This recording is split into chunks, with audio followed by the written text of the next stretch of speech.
Hello बच्चों, आज की क्लास में हम लोग पढ़ेंगे एडमिशन ऑफ अ पार्टनर। तो चलो शुरू करते हैं। सबसे पहले ये समझते हैं कि किसी भी पार्टनरशिप फर्म में एडमिशन होता क्यों है। तो इसका बड़ा ही सिंपल सा आंसर है कि हो सकता है जो पुराने पार्टनर हैं उनको फ्रेश कैपिटल की ज़रूरत हो, या फिर ह्यूमन रिसोर्स की ज़रूरत हो, या फिर जिसको वो पार्टनरशिप फर्म में ले रहे हैं उसकी गुडविल काफ़ी अच्छी हो, उसको इस्तेमाल करना चाहते हैं, या फिर बेटर मैनेजमेंट के लिए भी कभी कभी एडमिशन किया जा सकता है। इसके अलावा और भी बहुत सारे आंसर हो सकते हैं इसके, बट आप ये 3-4 जो हैं इनको आप ज़रूर याद रखिए। इसके बाद जो दूसरा क्वेश्चन आपसे पूछा जाता है थ्योरेटिकली वो ये है कि एक पर्सन किसी भी पार्टनरशिप फर्म में एडमिट कैसे हो सकता है, ये ज़्यादातर पूछा जाता है। तो आप इसको ज़रूर याद रखिएगा। इसके ऊपर एक सेक्शन भी है, सेक्शन 31, जिसमें लिखा हुआ है ये कि अगर पार्टनरों के बीच में, जो पुराने पार्टनर हैं उनके बीच में पहले से एग्रीमेंट है कि कोई नया पार्टनर इस तारीख को आ जाएगा तो आ सकता है, या फिर कोई एग्रीमेंट नहीं है तो फिर सभी साझेदारों की सहमति जरूरी है, मतलब with the consent of all the existing partner. आगे बढ़ते हैं। जो भी नया पार्टनर मतलब जो भी पर्सन है as a new partner partnership firm में जब आता है तो उसे दो चीज़ें लेकर आनी होती है। एक तो कैपिटल लेकर आना होता है और एक प्रीमियम फॉर गुडविल लेकर आना होता है। जो प्रीमियम फॉर गुडविल है वो पुराने पार्टनरों के बीच में सेक्रीफाइसिंग रेशियो में बढ़ता है। अगर कोई पुराना पार्टनर सेक्रीफाइस नहीं कर रहा तो उसे फिर प्रीमियम फॉर गुडविल का पैसा नहीं मिलता। ऐसा इसलिए होता है क्योंकि नए पार्टनर के आने की वजह से पुराने पार्टनरों को लाभ में कुछ हिस्सा त्याग करना पड़ेगा, मतलब सेक्रीफाइस करना पड़ेगा, तभी नए पार्टनर को उसका फ़ायदा मिलेगा। जो नया पार्टनर आता है पार्टनरशिप फर्म में उसको दो अधिकार मिलते हैं, एक तो लाभ में हिस्सा लेने का अधिकार और एक संपत्ति में हिस्सा लेने का अधिकार। आप ये भी कह सकते हैं कि जो नया पार्टनर है वो लाभ में हिस्सा लेने के लिए ही प्रीमियम फॉर गुडविल देता है पुराने पार्टनरों को या सेक्रीफाइसिंग पार्टनर को, और संपत्ति में हिस्सा लेने के लिए वो कैपिटल लेकर आता है। इतनी बातों को अगर हम लोग एक बार रिकैप कर ले तो हम लोगों ने ये पढ़ा कि as per section 31 a person can be admitted into the partnership firm either with the consent of all the partners or as per the prior agreement between old partners.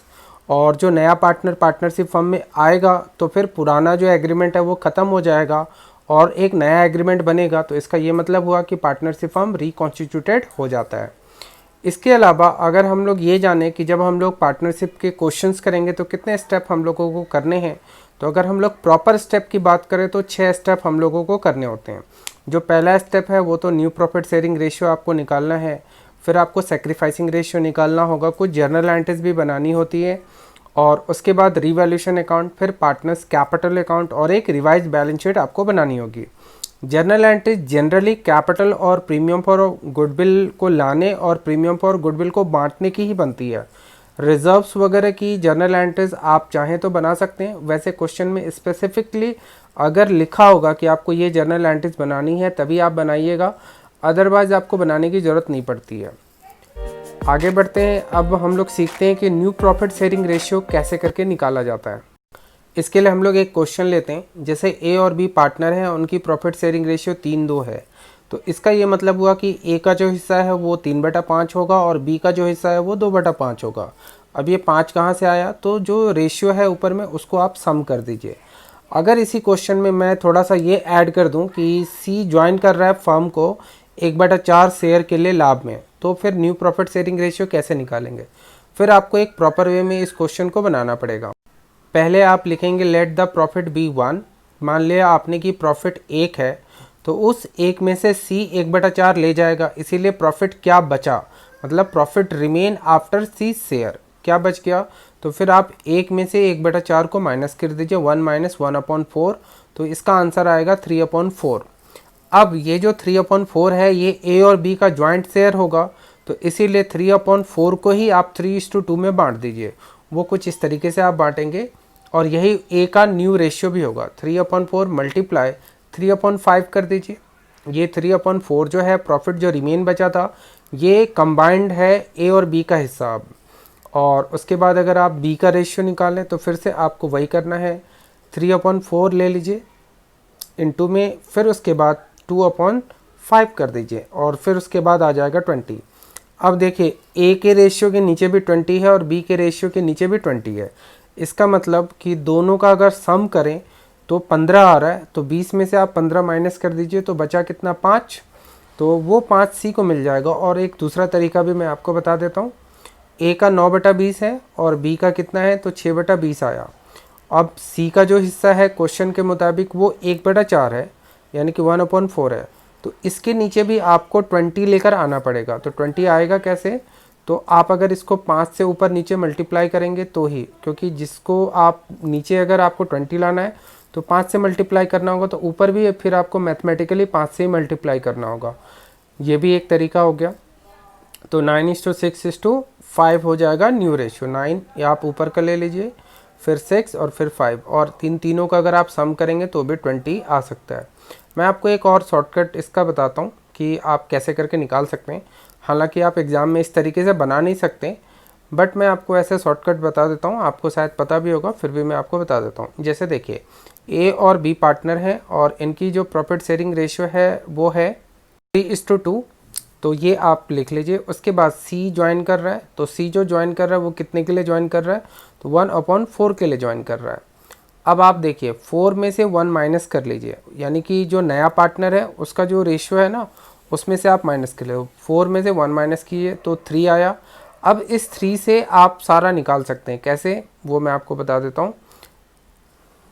इस 3 को फिर 3 से मल्टीप्लाई किया तो 9, फिर 3:2 6, और इन दोनों को सम करके आप यहाँ पर लिख दीजिए 3 + 2 = 5। तो आप देखेंगे सेम रेशियो आ रहा है, 9:6:5 यहाँ पर भी आ रहा है।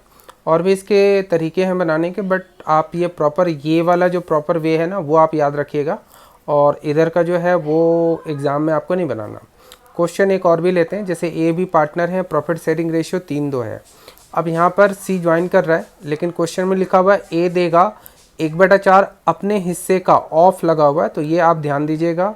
और बी 1/3 अपने हिस्से का देगा। ज़्यादातर ऐसे क्वेश्चंस आप एग्ज़ाम में गलती कर जाते हैं, तो इनको आप बड़े ध्यान से रखिएगा। इसी को और भी अलग तरीके से क्वेश्चन बनाकर वो दे सकते हैं, बट इस क्वेश्चन की खासियत ये है कि यहाँ पर लिखा हुआ है 1/4 ऑफ हिज शेयर या 1/4 ऑफ सी शेयर, ऐसे भी लिख कर दे सकते हैं इस क्वेश्चन को। तो आप देखिए, अब हम लोग इसको डायरेक्टली कर सकते हैं। क्वेश्चन पीछे जो हमने क्वेश्चन करा था उस तरीके से नहीं, डायरेक्टली कर सकते हैं। ए का हिस्सा कितना था, तो 3/5, उसमें से आप माइनस कर दीजिए 3/5 का 1/4, क्योंकि क्वेश्चन में लिखा हुआ है A will give 1/4 of his share. और इसको अगर आप सॉल्यूशन करेंगे तो फिर ये 20 का एलसीएम 5 का ले लीजिए तो 20 ही आएगा, 4। इस तरीके से ये 12 आया, 12 में से फिर ये 3 माइनस हो जाएगा तो 9/20। फिर आपको निकालना होगा बी का। तो बी का भी ऐसे, बी का जो ओल्ड रेशियो है वो 2/5 है, तो 2/5 में से आपको माइनस करना है 2/5 का 1/3। यहाँ पर क्वेश्चन में आप देखेंगे लिखा हुआ है B will give 1/3 of his share, तो यहाँ से 1/3 आप इसको माइनस कीजिए, तो 2/5 माइनस, अब ये 2/5 इंटू 1/3 करेंगे तो 2/15 ही आएगा। आपको अभी दिख नहीं रहा है, मैं थोड़ा सा पेपर ऊपर कर देता हूँ। ओके, तो ये इस तरीके से जो है इसको सॉल्व करेंगे तो 4/15 आएगा। अब देखिए, ए का जो नया हिस्सा है वो 9/20 हो गया, बी का जो नया हिस्सा है वो 4/15 हो गया। अब सी का हिस्सा क्या होगा, तो सी का हिस्सा ये 3/5 का 1/4 मिला और 2/5 का 1/3 इसे मिला था, तो इन दोनों को आप सम कर दीजिए।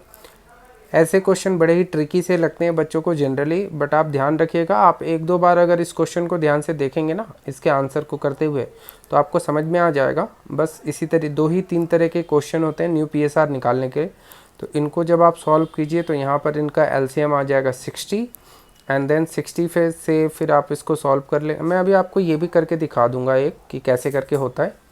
तो यहाँ पर आ जाएगा 17/60। अब फिर आपको इन सबको इक्वल वे में लेकर आना है। जैसे ए का जो हिस्सा है वो आप ऊपर देखिए 9/20 था, जो बी का हिस्सा है वो 4/15 है, और जो सी का हिस्सा है वो 17/60 है। तो जो सबसे बड़ा है ना उसके नियरेस्ट में आप लेकर आ सकते हैं इसको, तो फिर ये इक्वल हो जाएगा। जैसे 60 बिगर है तो इसके नियरेस्ट में आप लेकर आइए, तो यहाँ पर आप 4-4 से करेंगे तो नीचे 60 हो जाएगा। यहाँ पर अगर आप 3-3 से करेंगे तो जो आप नीचे मल्टीप्लाई करेंगे वही आपको ऊपर भी मल्टीप्लाई करना है, ये मैथमेटिकली है, आपको पता ही होगा। तो आप देखिए सबके नीचे 60 आ गया, सो न्यू PSR जो होगा वो हो जाएगा 27/16/17। इन तीनों को जब आप जोड़ेंगे तो फिर आपका 60 आना चाहिए। तो आप अगर जोड़ के देख लीजिए 60 आ रहा है या नहीं आ रहा है, आ रहा है तो फिर आपका ठीक है। तो ये भी आप एक बार क्रॉस चेक कर सकते हैं। अब एक और क्वेश्चन मैं आपको दिखा देता हूँ। क्वेश्चन सेम ही है, बस यहाँ पर मैंने ऑफ हिज शेयर को हटा के फ्रॉम हिज शेयर कर दिया। तो ध्यान रखिएगा, जब कभी भी क्वेश्चन में फ्रॉम हिज शेयर रहेगा तो फिर क्वेश्चन आपके लिए बड़ा आसान हो गया। फिर आप ए का नया हिस्सा कैसे निकालेंगे, तो जो ए का पुराना हिस्सा है 3/5 है, उसमें से आप सिंपली माइनस कर दीजिए। 1/4 आप माइनस कर दीजिए और माइनस करने के बाद फिर ये एलसीएम तो 20 ही आएगा। एंड देन इसको आप सॉल्व कीजिए तो ये आ जाएगा 7/20। फिर उसके बाद बी के हिस्से में से भी ऐसे ही करना है आपको। तो बी का जो पुराना हिस्सा है वो है 2/5, उसमें से आप 1/3 माइनस कर दीजिए। यानी कि क्वेश्चन में ऑफ हिज शेयर रहेगा तो अभी पहले जो मैंने क्वेश्चन किया था उस तरीके से करना है, और अगर क्वेश्चन में फ्रॉम हिज शेयर रहेगा तो केवल आपको माइनस करना है, ये ध्यान रखना है आपको। तो बी का हिस्सा 1/15 आया, सी का हिस्सा 7/20 आया, और जो सी का यहाँ पर शेयर है वो हो जाएगा 1/4 प्लस 1/3। तो इनको भी सॉल्व कर लेते हैं हम लोग। यहाँ पे एलसीएम 12 आएगा, तो ये हो गया 7/12। फिर सबको नीचे में इक्वल लेकर आना होगा। जैसे 20, 15 और 12 है तो इसके नीचे में आपको एक इक्वल नंबर लेकर आना पड़ेगा, एक समान नंबर लेकर आना पड़ेगा। जैसे ये 7/20 है और बी का जो है वो 1/15 है और सी का जो है वो 7/12 है। तो अब तीनों के टेबल में कोई डिजिट आता हो वो आपको लेकर आना पड़ेगा। जैसे कि 60 आता है, देखिए 20 के टेबल में 60 भी आता है, 15 के टेबल में भी 60 आता है और 12 के टेबल में भी 60 आता है। तो इसको आप इस तरीके से 21:4:35 कर सकते हैं, और इन सबको अगर आप जोड़ेंगे तो आप देखिए 60 ही आएगा, सम करिएगा तो ये भी आपको आई होप समझ में आ गया होगा। तो 3 तरीके के मैंने आपको क्वेश्चन बताए। अब मैं आपको 1-2 बातें और भी बता देता हूँ। ये ना मिस्टेक यहाँ पर लिखने में हो गया, इसीलिए मैंने यहाँ पे डाल दिया 21:4:35। ठीक है, आप देख लीजिएगा। इसके अलावा एक और भी बात आप ध्यान रखिएगा, क्वेश्चन में कभी कभी 20%, 30%, 40% दिया रहता है।